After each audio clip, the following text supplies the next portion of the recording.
அனைவருக்கும் வணக்கம். ஸ்ரீ பாலாஜி ஜோதிட நிலையம் உங்களை அன்புடன் வரவேற்கிறது.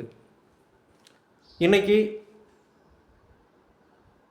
பார்த்தவுடன் சொன்ன பலன் என்ன, ஒரு ஜாதகத்தை பார்த்தவுடன் என்ன பலன் சொன்னேன் அப்படிங்கிறது தான் பார்க்க போகிறோம் இந்த காணொலியில். இந்த ஜாதகர் ஒரு ஆண் ஜாதகம். 30/7/1987 பிறந்திருக்காரு. 11 மணி 6 நிமிஷம் சேலம். நட்சத்திரம் அன்னைக்கு உத்திர நட்சத்திரம் 2ஆம் பாதம்.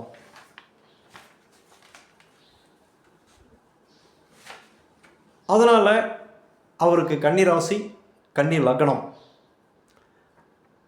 இன்றைக்கி வயசு பாருங்கள், 38 வயசு முடிஞ்சு 6 மாதம் முடிஞ்சு 17 நாள் முடிஞ்சிருச்சு. உத்திர நட்சத்திரம் அப்படிங்கிறதுனால சூரிய தசை பிறக்கும்போது 3 வருஷம் 11 மாதம் 27 நாள் இருப்பு.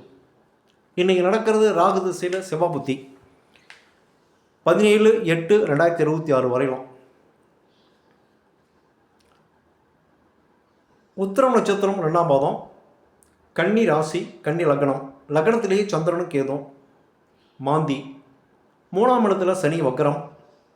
7 ராகு, 7ஆம் அதிபதி 8 குரு, 10 புதன், 11 சூரியன், சுக்கிரன், செவ்வாய் நீச்சம். இந்த அமைப்பில் பிறந்திருக்காரு. பக்கத்தில் நவாம்சம்.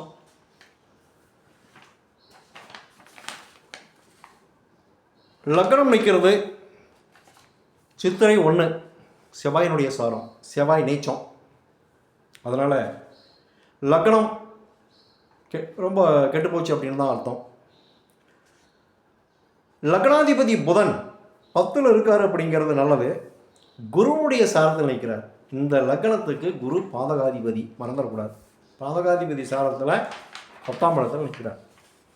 அதனால் தொழில் அப்படின்னு பார்த்தீங்கன்னாலும் 10 இருக்கிற அந்த புதன் தொழில் அப்படின்னு பார்த்தீங்கன்னாலும் ஒரு பெரிய லக்னாதிபதியாகவும் இருக்கிறார். அப்படிங்கிறதுனால புதன் நிற்கிறது குருவுடைய சாரம் அப்படிங்கிறதுனால ஒரு பெரிய லாபம் அப்படின்னுலாம் ஒரு தொழில் அப்படின்னு இல்லை. 3ஆம் இடத்துல சனி வக்கரமாக இருக்கிறார். இந்த லக்னத்துக்கு 5க்கும் 6க்குமான சனி 3ஆம் இடத்துல வக்கரம். லக்னத்தில் கேது, 7 ராகு, நாகதோஷம் இருக்கிற ஜாதகம். இந்த ஜாதகத்தை பார்த்த உடனே நான் சொன்னேன், 3 பாயிண்ட் சொன்னேன். உங்களுக்கு கல்யாணம் நடந்திருக்கும். உங்களுடைய மனைவி உங்களை விட்டு போயிருக்கணும் அல்லது இறந்துருக்கணும். அப்பா சமீபத்தில் தவறி இருக்கணும். இந்த 3 பாயிண்ட் தான் சொன்னேன். இந்த 3க்கும் ஆமாங்க, கல்யாணம் நடந்துருச்சு, மனைவி இறந்துட்டாங்க அப்படின்னாங்க, அப்பாவும் தவறிட்டார், இறந்துட்டார் அப்படின்னாங்க.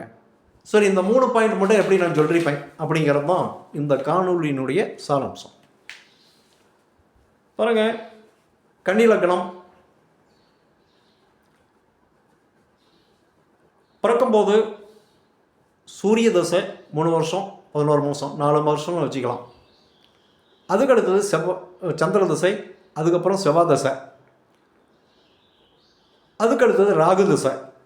ராகு திசையில் 7ஆம் இடத்துல ராகு கல்யாணத்தை பண்ணி வச்சிருக்கிறார்.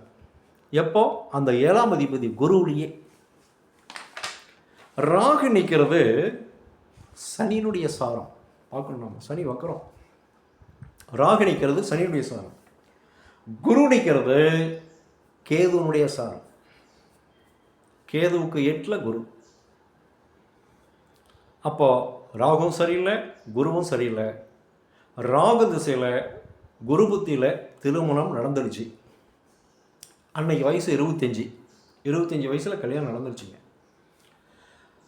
பாருங்கள், ஏன் ராகு திசையில் குரு புத்தி நடந்தது? ராகு 7ஆம் இடத்துல இருக்கிற, 7ஆம் இடத்துல எந்த கிரகம் இருந்தாலும் கல்யாணத்தை பண்ணி வைக்கும். 7ஆம் அதிபதியும் கல்யாணத்தை பண்ணி வைக்கும். குரு பண்ணி வச்சுட்டார். அவங்க 2 பேரும் நிற்கிற சாரம் சரியில்லை. ராகு சனியினுடைய சாரம், குரு கேதுனுடைய சாரம், 2மே சரியில்லை. குருவுக்கு பாருங்கள், சனியும் சரியில்லை, 8ஆம் இடம் வரும், கேதுவும் சரியில்லை, 6ஆம் இடம் வரும். அதனால் அந்த புத்தி குரு புத்தியே சரியில்லை. அதனால் திருமணம் நடந்துருச்சு. அடுத்தது ராகு திசையில் குரு புத்திக்கு அடுத்தது சனி, புதன், கேது புத்தி வருதுங்க. குரு திசைக்கு அடுத்தது சனி புத்தி, சனி புத்திக்கு அடுத்தது புதன் புத்தி, புதனுக்கு அடுத்தது கேது வருது.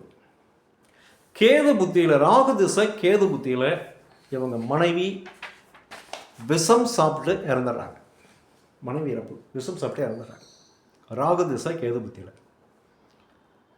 அடுத்து பாருங்க, கேதுக்கு அடுத்து சுக்கிரன், சூரியன், சந்திரன், செவ்வாய். இப்போ பக்கமாக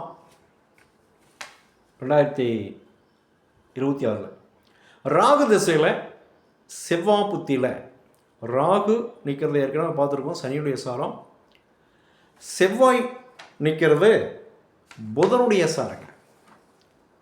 செவ்வாய் நிற்கிறது புதனுடைய சாரம். செவ்வாய் எங்க நீச்சம், செவ்வாய் நீச்சம்.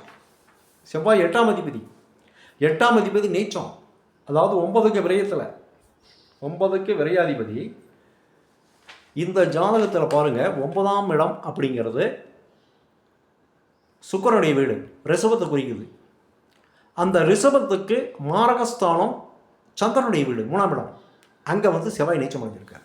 அந்த புத்தி நடக்கும்போது, ராகு திசையில் அந்த செவ்வாய் புத்தி நடக்கும்போது தந்தை இறந்துடுறார். இப்படி தான் இந்த ஜாதகத்துக்கு பலனை சொல்லணும். ராகு 7ஆம் இடத்துல இருக்குது. குரு 7ஆம் அதிபதி திருமணத்தை பண்ணி வச்சார்.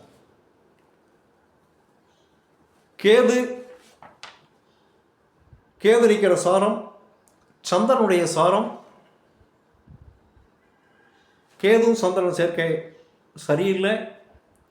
அதனால் குருவுக்கு 6ல் கேதுவும் சந்திரன் இருக்கிறதுனால கேது புத்தியில் மனைவி இறந்துடுறாங்க, விஷம் சாப்பிட்டு. கேது வந்து விஷம். அடுத்தது ராகு திசையில் செவ்வாய். ஏன் செவ்வாய் அப்படின்னா, செவ்வாய் வந்து அப்பா ஸ்தானத்திற்கு 3ஆம் இடம் மாரகஸ்தானம்.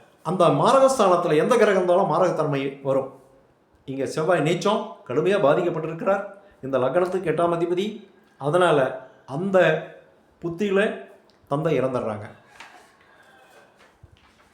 இதுதான் பார்த்த உடனே நான் சொன்ன பலன்கள்.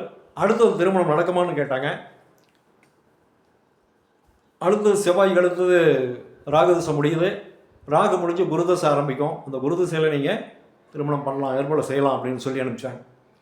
எப்படியும் அவருடைய எதிர்காலம் நல்லா இருக்கணும் அப்படின்னு சொல்லி வாழ்த்தி விடைபெறுகிறேன். நன்றி, வணக்கம்.